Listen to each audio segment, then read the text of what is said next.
Po, Senador Rodante Marcoleta, nanggigigil. Sobrang nanggigigil kay dating Senador Laila de Lima. Pero bago tayo magpatuloy, babati muna tayo ng magandang hapon o magandang gabi sa aking mga subscribers at sa aking mga viewers. Maraming salamat ha sa inyong patuloy na suporta. Shoutout sa inyong lahat. Yun ang mga kababayan, Senador Rodante Marcoleta, nanggigigil kay dating Senador at ngayon ay Congresswoman Laila de Lima. Ibinunyak ni Senador Rodante Marcoleta na grabe din pala yung paglustay. Ito talaga ang totoong naglulustay mga kababayan ng confidential fund. Dahil nga pala, noong siya pa ay DOJ Secretary mga kababayan, grabe yung pira na nilustay nito mula sa confidential fund mga kababayan. Dahil mismong kuha na ang nagsalita pala noon, pero bakit hindi man lang naimbestigahan ito ng Quadcom itong si dating Senador Laila de Lima. Ang laki ng halaga nito mga kababayan ha. Ito'y 120 million na unliquidated cash advance o walang resibo. Ang tindi mo, Laila de Lima, lumabas tuloy ngayon yung baho mo. Tapos 91.8 million mga kababayan ng confidential fund, walang disbursement vouchers. O, di ba? Tapos habol kayo ng habol, ngaw-ngaw ka ng ngaw-ngaw sa confidential fund ng Office of the Vice President kay Vice President VP Sara. Tapos ikaw pala yung may paglustay ng pira mula sa confidential fund. O tingnan mo ngayon, lumabas tuloy yung baho mo. Bukod sa mabaho niyang litrato nito mga kababayan. Dahil ito'y parang nakaibikini lang. Ang baho nitong si dating Senador Laila de Lima. Dahil nga, ang galing magtuturo. Pero pala mga kababayan, yung daliri na tinuturo niya ay papunta sa kanyang pagmumuka. Para nga itong kasabihan na dumudura ka na patingala. Kaya yung dura mo ay tumama sa iyong sariling mukha. Nakakahiya yung ginawa mo, Congresswoman Laila de Lima. O ito ngayon, ibinunyak tuloy. Dapat imbestigahan ito. Imbestigahan ito ng Blue Ribbon Committee. Hawak na ni hawak na ni Senador Rodante Marcoleta yan. Dapat lahat ng mga tiwaling mga opisyalis ng ating pamahalaan dapat maimbestigahan yan. Isa lang yan. Lahat. Walang pipiliin. Walang sasantuhin. Itong si Laila de Lima, isasalang yan. Ibalik sa kulungan ulit yan. Si PNP Chief General Torre, imbestigahan din dapat yung naganap na laban mga kababayan. Hindi naman talaga laban yun. Yung naganap na budulan. Yung laban daw sa pagitan ni Vice Mayor Baste Duterte. Nawala naman, hindi naman dumating si Mayor Baste dahil nga alam nila na wala sa bansa si Mayor Baste. Kasi nga pumuntang Singapore. Kasi nga yung travel authority ay pinirmahan na ng DILG Secretary na nandoon din mismo. Sabihin niyo mga kababayan, pinagluloko nga. Lagi nga naluloko ito, mga ito. Nambubudol sa taong bayan. Dapat maimbestigahan niya mga yan. Sama-sama yan, mga yan. Dapat talaga maalis sa ating pamahalaan itong mga kurakot na ito. Kasi sila yung pahirap mga kababayan sa taong bayan. Tayo ay nagbabayad tayo ng buwis. Pag hindi tayo makapagbayad, hindi tayo makapagparehistro ng ating motorsiklo, ng ating sasakyan. Hinuhuli tayo ng mga kumag na ito. Tapos saan napunta yung mga binabayad natin? Napunta lang sa kanilang mga bulsa, mga hinayupak na ito. O ito na, wag na natin itong patagalin. Sabay-sabay na natin itong panoorin. Pero ito'y nakakapanggigilan. Ito hindi nyo na alam. Si dating Senador at DOJ Secretary Laila de Lima, nung hindi pa sa Senador, naging Justice Secretary siya. Ay naman, hanggang 2015, di ba? Pero nung i-audit ng COA, 2015, annual audit, COA, 91.8 million confidential fund ng DOJ walang disbursement vouchers. Panahon pa ni de Lima yan? 2015, annual audit. Annual audit report. COA na yan, Kong. COA. Madali, pupunta kayo sa COA. Pwede namin makita po yung 2015 ng Department of Justice. 120 million unliquidated cash advance ng confidential funds. Unliquidated pa to. Oho. Samantalang iba, may pirma nga, may piatos nga lang sapagkat kino-cover. Pero ito wala eh. Walang resibo. Walang resibo, yun ang mas mabigat. Pero 120 million yung walang resibo, cash advance eh. Opo. Cash advance. Oh. Kaya nga, pinoint out ng COA na may problema kasi unliquidated cash advance. Ayun. 120 million. Yun namang confidential funds na walang disbursement vouchers, 91.8 million. O ano sasabihin mo dyan? Selective eh. Oho. So kung Ang gusto lamang nilang suriin, gusto Oo. lang nilang puntiryahin, yung gusto nilang sirain. Oho. Tama. Yung 400 other offices, libre na.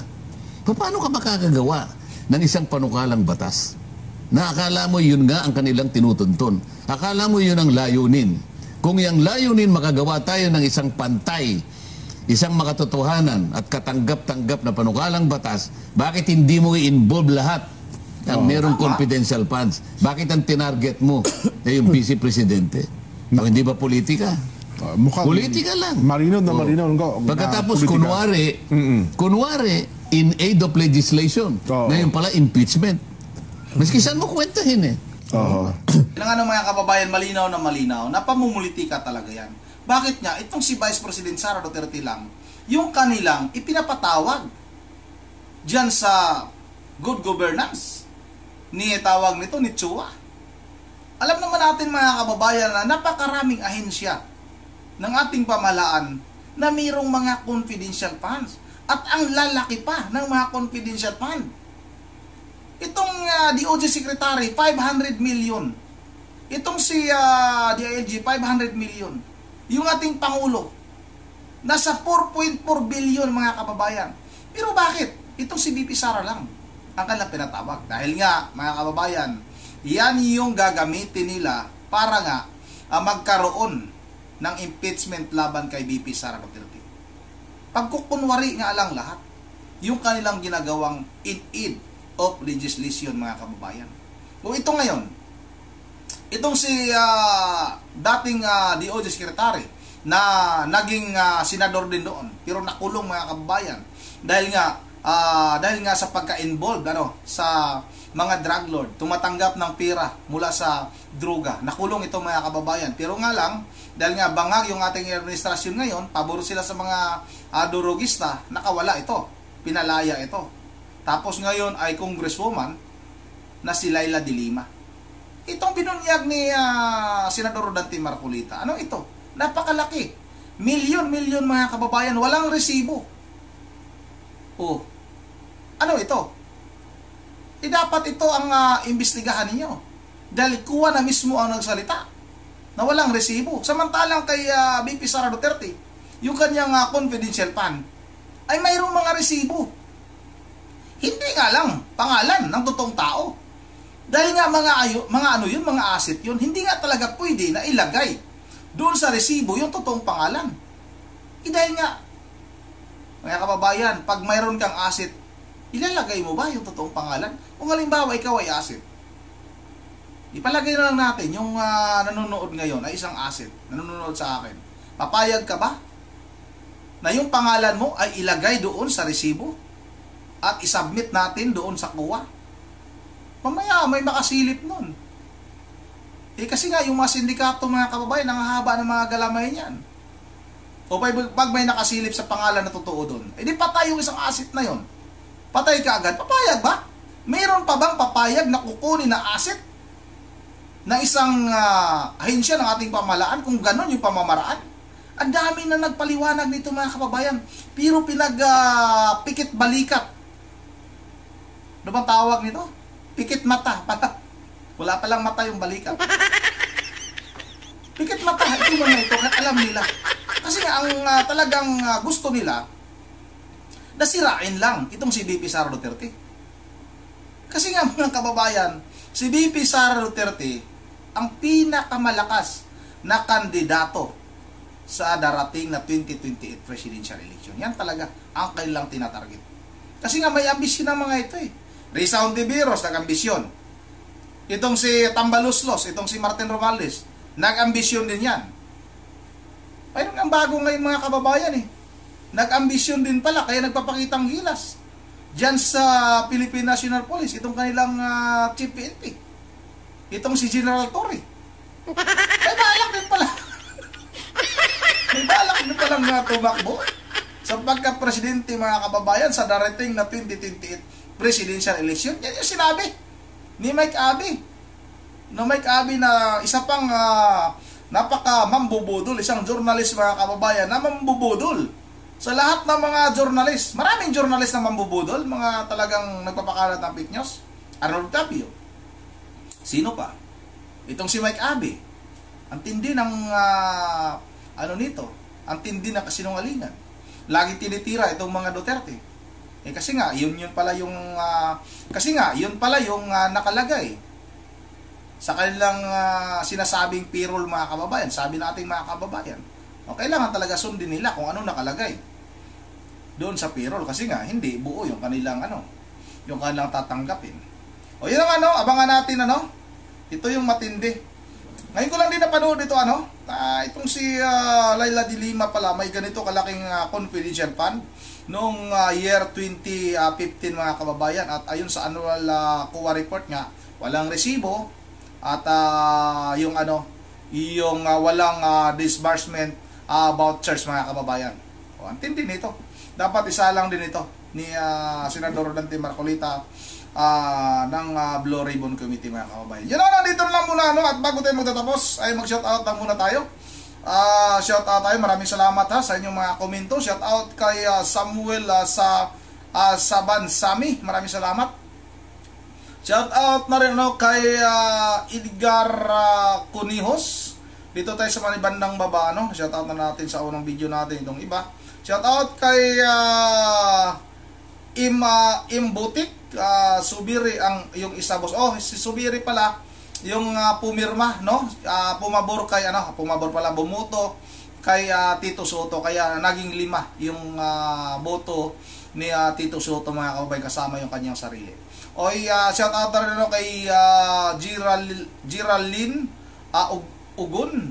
Shout out na rin kay Ma'am Berje Berdius ng Pulilan, Bulacan, sa kanyang mga apo, si Coco, si Dion at saka si Yore. Maraming salamat, Ma'am Berje. Shout out na rin kay Giliw Pangandian. Shout out kay Mambel Round the House. Shout out na rin kay Blanquita Dalmasio. Shout out na rin kay Ma'am Joyce ng Japan. Kumusta, Ma'am Joyce? Shout out na rin kay Gwyn, kay Imelda Pasco ng Bulacan. Shout out kay Jesus Nazarino. Ang ganda nito, Jesus Nazarino. Shout out na rin kay Maria de Quiros. Shout out kay Rubin Gloria. Shout out kay Andrea Post. Shout out na rin kay Tiosi Nugba. Shout out na rin kay Ma'am Michelle Bolima. Maraming salamat. From Bulacan daw siya. Hi boss, Rondis, shout out from Bulacan. Maraming salamat. Shout out sa lahat ng mga taga Bulacan. Shout out na rin kay Rumi Garciso sa Pulyong Amo. Amo mo, pinagkakitaan mo. Totoo yan. Gusto niyang inamo niya si Senador Dante Marcolita na imbestigahan daw yung lahat ng mga tiwali, mga kurakot na mga opisyalis sa ating pamahalaan. Isapul yung kanyang amo ni Mike Abe, mga kababayan. Yun na dito lang muna at once again, this is Rondi TV mo. Ingat yung lahat.